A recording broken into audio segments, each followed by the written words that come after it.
अंधभक्त होना भक्ति कतई नहीं होता। अंधभक्त होना तर्क की हत्या है। भक्ति वहाँ होती है जहाँ समझ हो, जहाँ सवाल हो, जहाँ श्रद्धा के साथ विवेक भी हो। लेकिन अंधभक्ति वहाँ शुरू होती है जहाँ दिमाग को पूजा के नाम पर गिरवी रख दिया जाता है। अंधभक्त वो नहीं जो किसी विचार को मानता है। अंधभक्त वो है जो मानने से पहले सोचने की जहमत ही नहीं उठाता। उससे बताया जाता है जो हमारा है वही सही है, जो सवाल पूछे वो देशद्रोही है, नेता को चुनौती देना पाप है।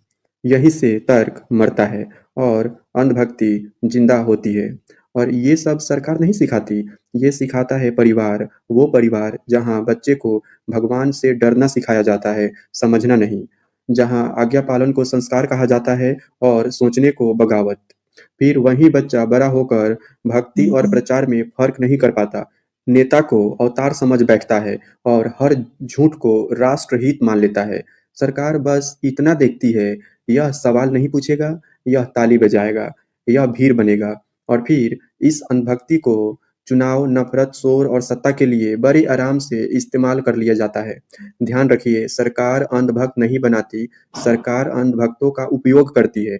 अगर घर में यह सिखाया जाए कि भक्ति का मतलब दिमाग बंद करना नहीं, श्रद्धा का मतलब सच से मुंह मोड़ना नहीं, और देश प्रेम का मतलब सरकार से सवाल करना भी है, तो कोई भी सत्ता अंधभक्तों की फौज खड़ी नहीं कर पाएगी।